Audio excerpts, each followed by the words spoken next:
Lanterns with wishes flying high, fireworks explode in the Taiwanese sky. Taiwan is free, Tainan is the place to be, but the winds are cold, from this you cannot hide, unless you are at home watching Lukas videos inside.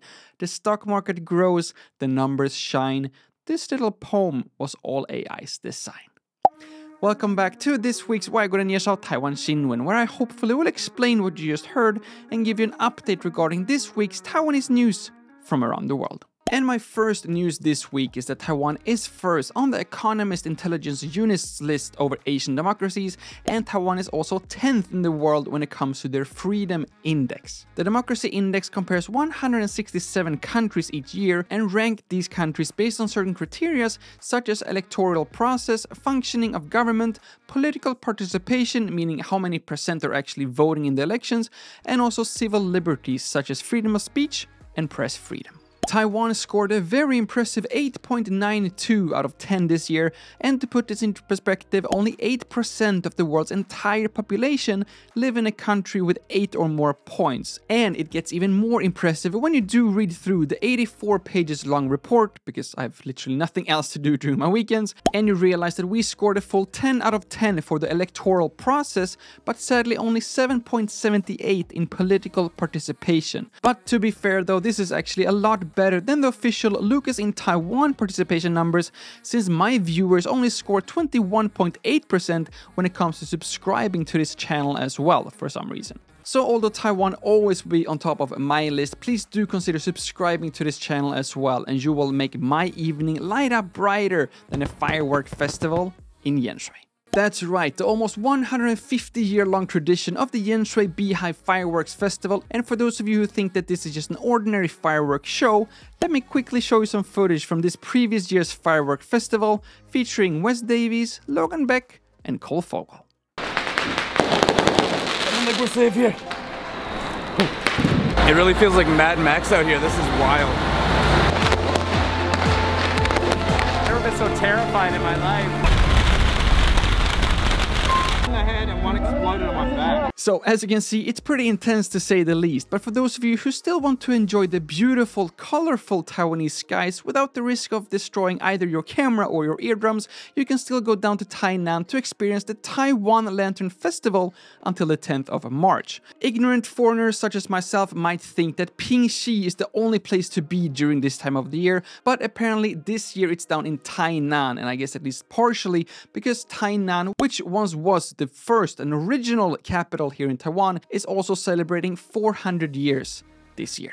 But even if you do not have the opportunity to visit Tainan until after the 10th of March, rest assured that CNN still thinks that Tainan is one of the 24 best travel destinations in the world for 2024. With destinations from all over the world, including Mexico, Morocco, Florida, and Spain, Tainan got into the list thanks to Tainan being, and I quote, considered the street food capital of Taiwan and is loved for its beef soups and oyster omelets, otherworldly natural landscapes, scenic sunsets over salt farms, colorful old temples, and cool new museums. And speaking about cool new museums, Tainan also made it into National Geographic's Cool List for 2024, where they published a list of the top 30 coolest places around the world, with their motivation for Tainan being Tainan will be making its 400th anniversary in 2024, which provides a good excuse to check out its eel noodles, turkey rice, tofu pudding, and other street food classics. And I have to admit, I think it's super cool that Taiwan manages to get on both CNN's and National Geographic's top lists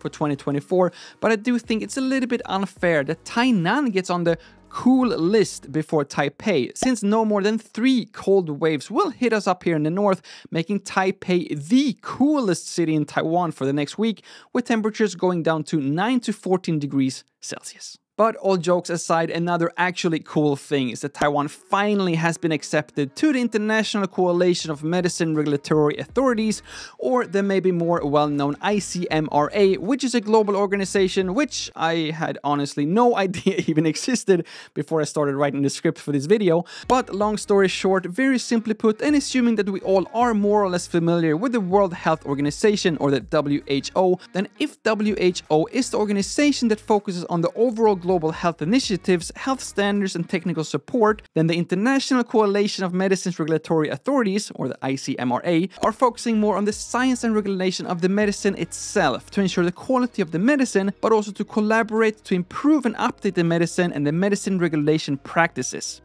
Yeah, I don't know if that made things more clear or maybe even more confusing, but that's what's in the news this week, so this is what I'm reporting to you. I just hope that they actually update the medicine a little bit more often than they update their own website, since Taiwan still hasn't been updated to the list of members. But although Taiwan may not be up on this list, something that definitely is up in Taiwan is the stock market. In fact, the Taiwan stock market index reached record high levels to celebrate the beginning of the Year of the Dragon, mainly due to TSMC and AI-related stock, which then also are mainly due to TSMC, since I'm sure that they produce around 99.9% of all the semiconductors and chips used in all these different AI machines. But for those of you who are not too familiar with the concept of AI yet, it stands for artificial intelligence and is basically a computer or some sort of program or software that acts in a smart way and that can learn from its own experiences, solve problems, and even summarize and create new things instead of just finding or applying things that someone else has provided to this machine or the program in the past. For example, to end this video, I asked an AI software to summarize this entire YouTube video in a rhyming poem, which is the poem you heard at the beginning of this video. Lanterns with wishes flying high, fireworks explode in the Taiwanese sky.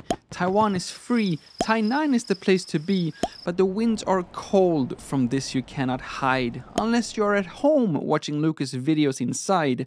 The stock market grows, the numbers shine. This little poem was all AI's design. Pretty cool, right? Feel free to go back to the beginning of this video, re-listen to this AI poem, and let me know what you think about these AI programs, and if you think that you should maybe start to invest in some Taiwan-related AI stocks. And if you do, please let me know, because I'm also considering to start my Taiwan stock investment portfolio here in Taiwan as well. That was everything I had for this week. Thank you so much for watching this entire video, and before we go, I also want to remind you one more time to please consider subscribing to my channel as well, since that really helps just the overall future of this channel. And please also like this video if you do want to hear more regular Taiwanese updates from Taiwanese related news all around the world. Thank you all so much for watching. My name is Lukas. Starts with L as in like, ends with S as in subscribe. Please do both, and see you all in the next one.